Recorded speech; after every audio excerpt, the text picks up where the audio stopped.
Buenos días, queridos amigos, queridos hermanos, bienvenidos a Conectados con el Cielo, donde nuevamente iniciamos una semana de estudios con una nueva temática. Y siempre, pues, dentro del tema general que es la misión de Dios, mi misión. Ese es el tema general de este trimestre. Y dentro de ese tema es que estamos ahora, durante esta semana, vamos a estudiar lo que es la lección número 10 y lección que se titula Misión en favor de los no alcanzados. Primera parte.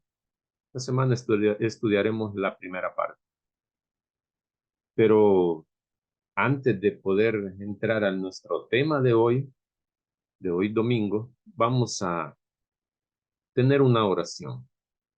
Padre nuestro que estás en los cielos, alabado y glorificado sea tu nombre, oh Dios, porque nos das un día más de vida, nos das una nueva semana, Señor, nos das una nueva oportunidad de poder estudiar tu palabra, de poder ponernos a cuentas contigo, Señor. Gracias, Padre, por tu amor y por tu misericordia. Ahora, Señor, pedimos que tu Espíritu Santo pueda acompañarnos durante este estudio, que tu Espíritu Santo pueda instruirnos, pueda enseñarnos, pueda guiarnos a través de este estudio. Eso es lo que pedimos en esta hora, Padre, y que todo lo que acá, Señor, podamos decir en estos próximos minutos sea para beneficio de cada uno de nosotros. Bendice a nuestros hermanos que se conectan a diario y estudian con nosotros, Padre. Estudian acá, Señor, en este canal, a través de este medio, Padre. Bendícelo, Señor, y ayúdales a cada uno según sea su necesidad, Padre, y de acuerdo a tu voluntad. Oramos, Señor, en el nombre de Jesús. Amén. Bueno, y la lección para hoy, domingo 3 de diciembre. Domingo 3 de diciembre, entramos ya a la lección número 10. Lección para hoy es un hebreo en Atenas. Ese es el estudio para este día. Y quiero iniciar haciendo énfasis nada más en algo muy importante y que todos ya lo sabemos, ¿verdad? Y es que uno de los principios del mensaje de salvación es la universalidad, ¿verdad? Es decir, es un mensaje que es para toda la humanidad, para todo el universo, para todo nuestro mundo, ¿verdad? Eso es un, eh, un principio de este mensaje, del mensaje que nosotros predicamos. La universalidad es para todos el mensaje. No es para algunos el mensaje de salvación, no es para alguna clase o para un grupo de personas, no. Es para toda la humanidad, la salvación, el mensaje de salvación, ¿verdad? Si es que nadie puede decir que este mensaje no se aplica o no puede aplicarse para él, ¿verdad? Y tal como podemos leer en Cada día con Dios en la página 267, Elena de White escribió que el Señor Jesús considera cada alma con profundo interés. Cada alma ha afirmado que las características espirituales de su iglesia deben ser cuidadosamente preservadas. Las características de su iglesia, las características espirituales, deben ser preservadas. La iglesia está en el mundo y debe trabajar para el mundo. La verdad debe ser proclamada hoy a toda nación, tribu, lengua y pueblo. Cristo desea que la obra se haga de tal manera que no suscite prejuicio, porque cuando éste se manifiesta, algunos no quieren escuchar la verdad. Todavía estamos en este mundo donde existen estas barreras, ¿verdad? Estos prejuicios. Y debemos trabajar de tal manera que alcancemos a todas las clases sociales, No permitan que los obstáculos presentes destruyan su fe y su confianza en Dios. Termina diciendo este párrafo. Y es que mientras nosotros vivimos acá en esta tierra, debemos predicar la verdad a todo el mundo. Sabemos perfectamente que esa es la misión que Dios encomendó a su iglesia, ¿verdad? Predicar la verdad a todo el mundo. Eso es lo que tenemos que hacer. Y nuestro estudio de hoy, pues, se basa en el libro de los Hechos, ¿verdad? El libro de los Hechos, en el capítulo 17, versículos 1 al 16. No vamos a leer todos los versículos, ¿verdad? Los invito a que ahí despacio, con tiempo en sus hogares, puedan leerlo y puedan aplicarlo a lo que vamos a hablar en los próximos minutos, ¿verdad? Hechos 17, 1 al 16. En este párrafo, en este capítulo, nosotros podemos ver a Pablo entregado en la obra misionera, predicando la palabra de Dios en cada lugar que visitaba. Y el versículo 1, el capítulo 17, ¿verdad? Comienza con Pablo estando en la ciudad de Tesalónica, ¿verdad? Y Elena de White declara en Hechos de los Apóstoles en la página 191, dice lo siguiente: disputaba, refiriéndose a Pablo, disputaba en la sinagoga con los judíos y religiosos y en la plaza cada día con los que concurrían, ¿verdad? Pero su principal labor era proclamar las nuevas de la salvación a aquellos que no tenían un concepto claro de Dios y de su propósito en favor de la especie caída. El apóstol había de encontrarse pronto con el paganismo en su forma más sutil y seductora, ¿verdad? De acuerdo a Hechos 17, 1 al 9, cuando Pablo estuvo en Tesalónica, ¿verdad? Y ahí estuvo con Silas, los judíos que ahí vivían en Tesalónica estaban llenos de celo y de odio hacia los apóstoles, ¿verdad? Y terminaron ahuyentándolos de la ciudad. Esto es como el resumen de este párrafo del 1 al 9. Terminaron ahuyentándolos de la ciudad, ¿verdad? De ahí de Tesalónica. Entonces, de esa manera es como Pablo, ¿verdad? Y Silas llegaron a Berea, ¿verdad? La ciudad de Berea, huyendo de Tesalónica, ¿verdad? Y luego eh, llegaron a Berea y predicaban la palabra de Dios, ¿verdad? Continuaron predicando la palabra de Dios.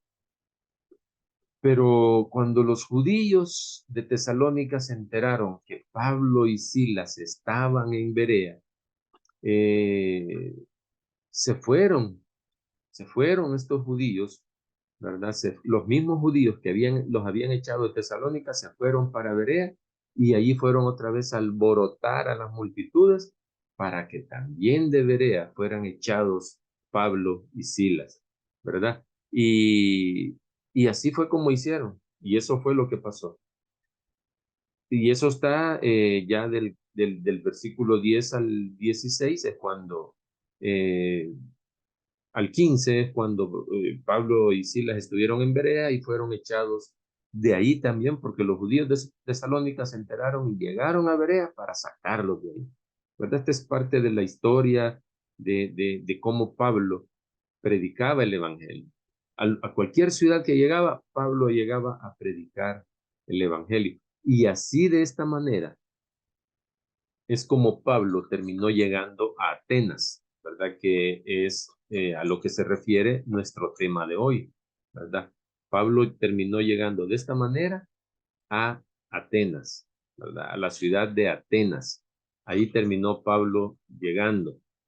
Entonces, eh, mientras Pablo estaba ahí en Atenas esperando a Silas y Timoteo, dice Hechos 17 al 16, que Hechos 17, 16 dice que el espíritu de Pablo ¿verdad? Su espíritu, dice, se enardecía viendo la ciudad entregada a la idolatría. Atenas era una ciudad idólatra, ¿verdad? Ya vamos a ver un poquito más sobre esto, ¿verdad? Entonces, Pablo se enardecía su espíritu, dice, mientras estaba esperando que llegaran Silas y Timoteo también para hacer la obra misionera allí en Atenas, ¿verdad? Y sobre esto de Atenas, en el libro de los Hechos de los Apóstoles, Elena de White escribe en la página 190. La ciudad de Atenas era la metrópoli del paganismo. Era algo así como decir la capital del paganismo, donde más había el paganismo. Entonces, allí Pablo dice que no se encontró con un populacho ignorante y crédulo como en Listra, dice Hechos de los Apóstoles, sino con gente famosa por su inteligencia y por su cultura. Por doquiera, dice, se veían estatuas de sus dioses y de los héroes deificados de la historia y la poesía, mientras magníficas esculturas y pinturas representaban la gloria nacional y el culto popular de las deidades paganas. Los sentidos de la gente se extasiaban con la belleza y el esplendor del arte. Por doquiera los santuarios y templos que representaban gastos incalculables levantaban sus macizas formas. Las victorias de las armas y los hechos de hombres célebres eran conmemorados mediante esculturas, altares e inscripciones. Todo esto convertía a Atenas en una vasta galería de arte. Cuando Pablo vio la hermosura y grandeza que lo rodeaban y la ciudad enteramente entregada a la idolatría, su espíritu dice que se llenó de celo por Dios, a quien veía que estaba siendo deshonrado por todas partes. Y su corazón dice que se llenó de compasión por la gente de Atenas, que no obstante su cultura intelectual, no conocía al Dios verdadero. Interesante cómo lo describe el espíritu de profecía, ¿verdad? Pablo dice que se llenó, su espíritu se llenó de celo por Dios, ¿verdad? Por el mensaje, se llenó de celo porque los atenienses estaban idolatrando, estaban deshonrando a Dios. Eso llenó de celo el espíritu de Pablo, pero dice que al mismo tiempo Pablo sintió compasión por todas esas personas, ¿verdad? Al mismo tiempo sintió compasión. Eh, y esto fue lo que Pablo encontró en Atenas, ¿verdad? Y es que solamente la unión con Cristo mediante una fe viviente vamos a poder vencer cualquier ídolo que estemos acariciando. El orgullo, el egoísmo, la vanidad, la mundanalidad, que es el pecado en todas sus formas, serán vencidos si entramos en una unión con Cristo. Todo eso va a ser vencido si nosotros entramos en una unión con Cristo, ¿verdad? Ese es el consejo. Hechos 17, versículo 17 dice que Pablo discutía en la sinagoga con los judíos y piadosos, y en la plaza, dice, cada día con los que concurrían. ¿A dónde dije? En la plaza, ¿verdad? Podríamos decir que predicaba algo así como un parque, podríamos decirlo, ¿verdad? Y vemos que Pablo no predicaba únicamente en la sinagoga. La palabra de Dios no era predicada únicamente en la sinagoga, sino que Pablo, al ver que los atenienses no llegaban a la sinagoga, él se fue a las plazas donde había concurrencia, ¿verdad? Donde ahí llegaban los judíos, llegaban también los atenienses, ahí estaban, ¿verdad? Entonces Pablo se iba a predicar también a la plaza, ¿verdad? Y es que ahí se encontraban muchas personas que no estaban interesados en conocer de Dios, no querían saber nada de Dios, ¿verdad? Y como dice el escritor de la cartilla, se necesitaba una, dice, estrategia totalmente nueva. Ojo, ojo, muy interesante lo que dice el escritor.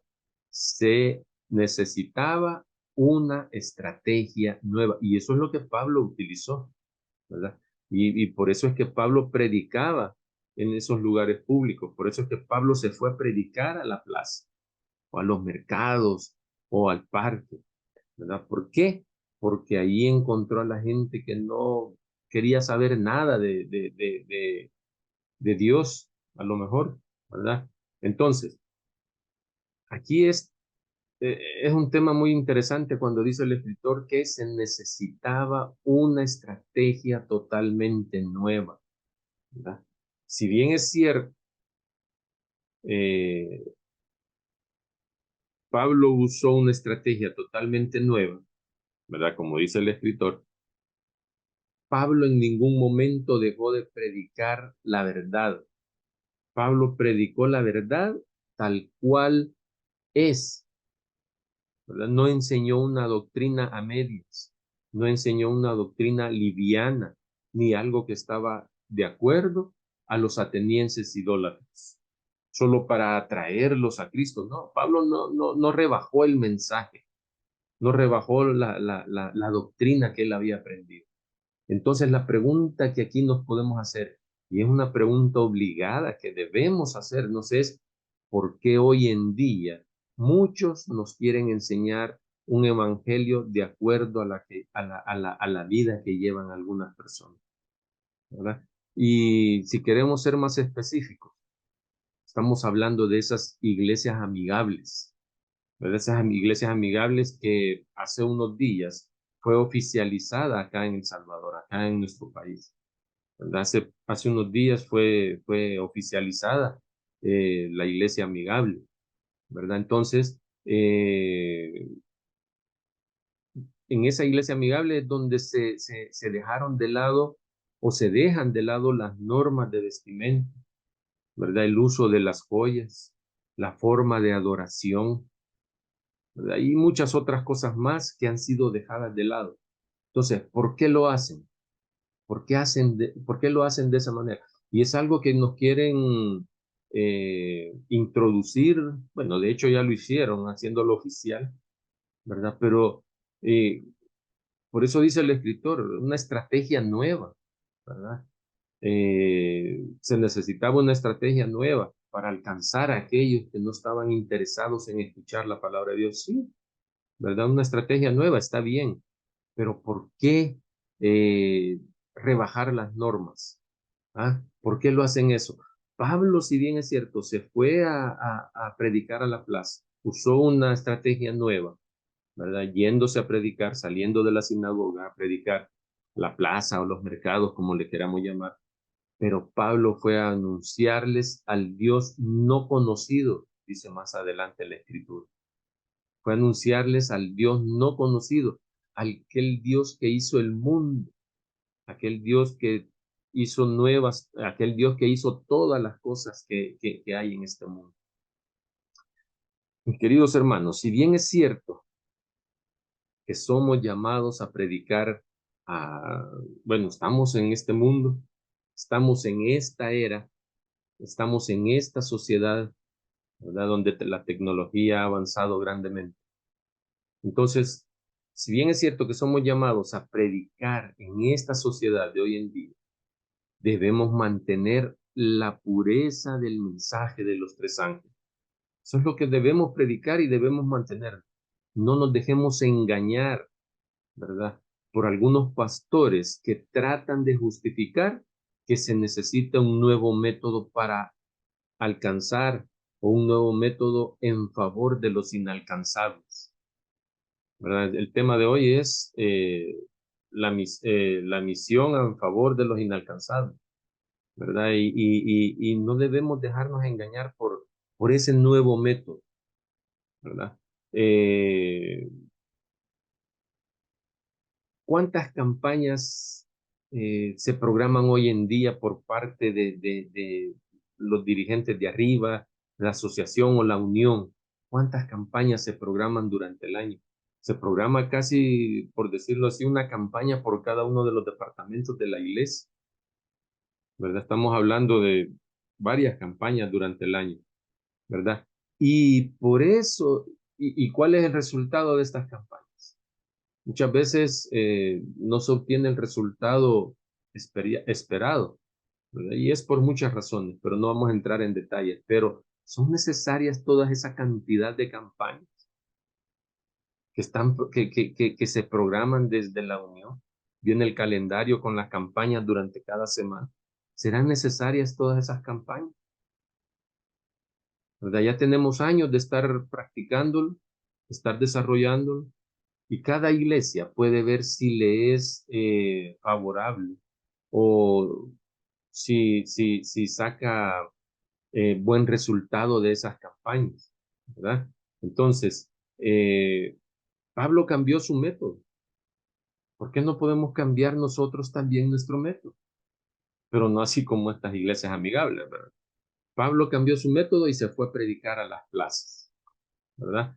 Entonces, ¿será que nosotros también deberíamos cambiar ese método de hacer esa cantidad de campañas en el año y buscar otro método en favor de los inalcanzables? Y claro, un método donde no se altere la pureza del mensaje de salvación, como lo vienen haciendo con este nuevo método, ¿verdad? De las iglesias amigables.